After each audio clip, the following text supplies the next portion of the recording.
Good day, panelists. We are the Grade 12 Senior High School at the Divine Word College of Calapan, Basic Education, Humanities and Social Sciences, Group 4.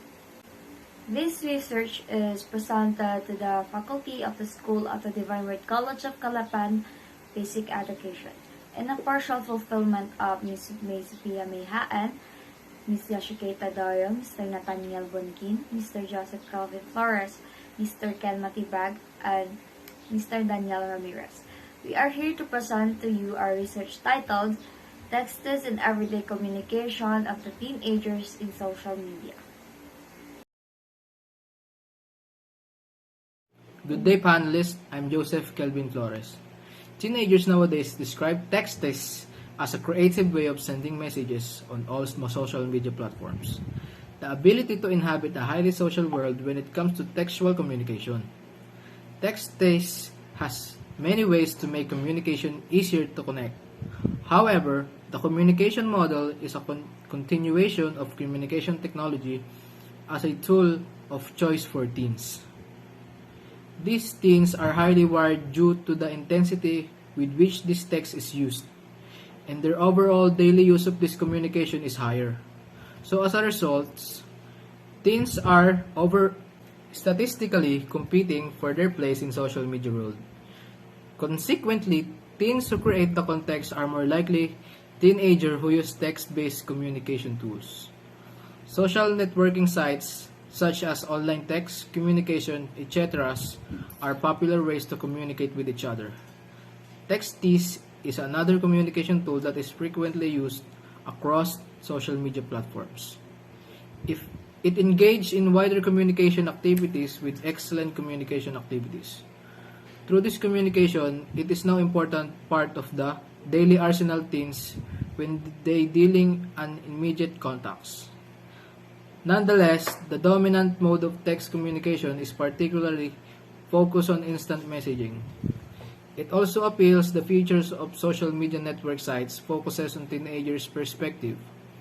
Communication increases and creates a sense of perspective, creating conditions for social textual communication. The social media platform has given the teens ability to use the central communications.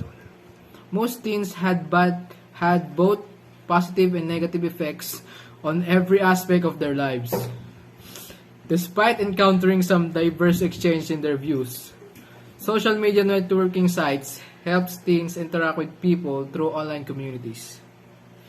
Universal media among teens is social and more civic and exposed to greater diversity through their interaction with viewpoints themselves. Digital text supports the importance of teens interacting with teenage interests through social media communication.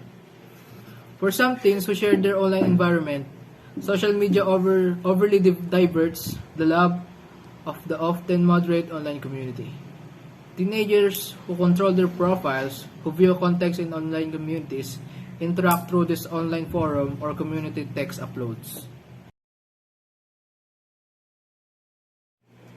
The significance of the study is it will benefit the teenagers in terms of texting and everyday communication in social media. Furthermore, it will serve as aid for future researchers that aim to discuss further on the same subject. Lastly, it will benefit the rest of the society, mainly adolescents, into knowing the importance and advantages of texting in everyday communication in social media. According to one of our respondents, using texts in everyday communication is essential because based on the answer, it makes the conversation easier and the respondent easily reply to someone in online. The method of messages that the respondent prepared was usually text or language and also using texts. By receiving message, the respondent analyze first the text and the reaction of the sender in giving response on the messages.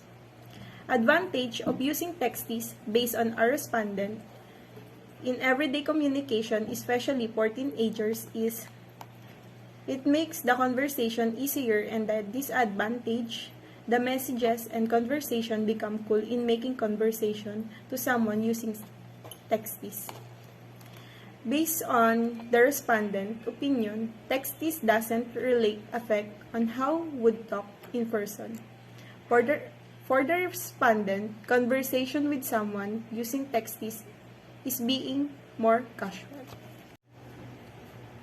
And our respondent, question number 1, she stated that the uses of text is to communicate the bonds on the people who are she talking to. As mentioned, the texting prefer as the usual and prefer as the usual and the usual way of texts.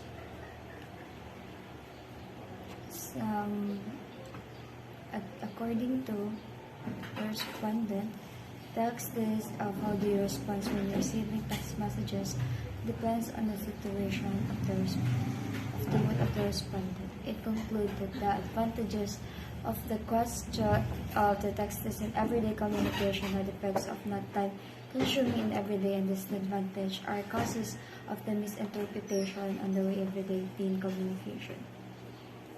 As mentioned, the text is the reducer time in the texting in everyday communication that requires the abbreviation of the words that reduces the natural way of texting.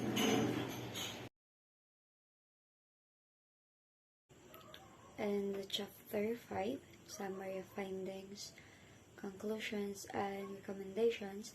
This chapter presents the summary of the research undertaken, the conclusion, drawn, recommendation made of the study.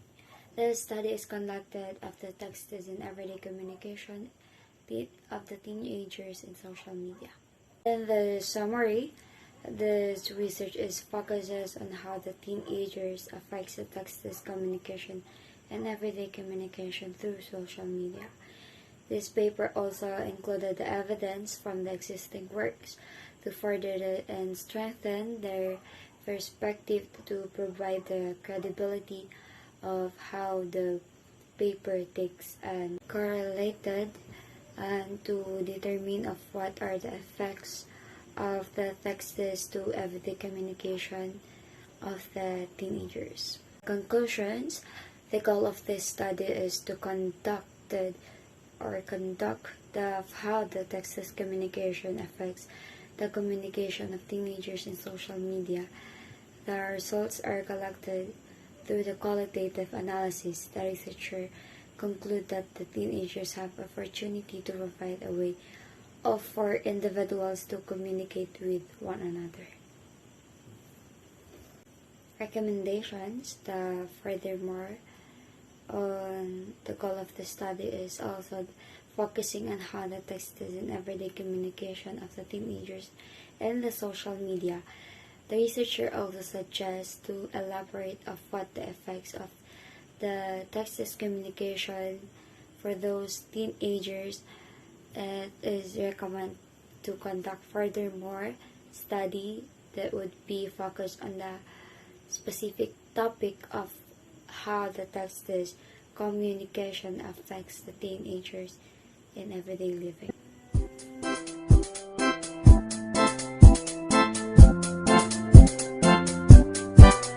Ayan na, ako ay nalulula, hindi ko mapigilan sa kanya, ako'y lubos na humahanga. Sa suot niya ikaw ay magdududa, ngunit sa kanya ang lakas ng aking tama. Naku po, pag siya ay naglalakad, kunwari ay lalakad din ako. Mapatirong tadhana, ang puso ko'y pinana, ang pag-ibig ko'y patungo na sa'yo. O dahil hindi ko mapigil ang damdamin ko, masdan mo ako'y mukhang sabog na sa kaiisip ko sa iyo araw-araw. Gusto ko ang forma mo, ang damit, pantalon, ang sapatos mo. Ako ay nakaabang sa'yo, ba't minsan sa daan talagang hindi kita makalimutan. Nang mahulog na sombrero mo, padali-dali na pinulot ko, at sabay inabot sa'yo, at doon aksidente ang kamay ko ang iyong nahawakan.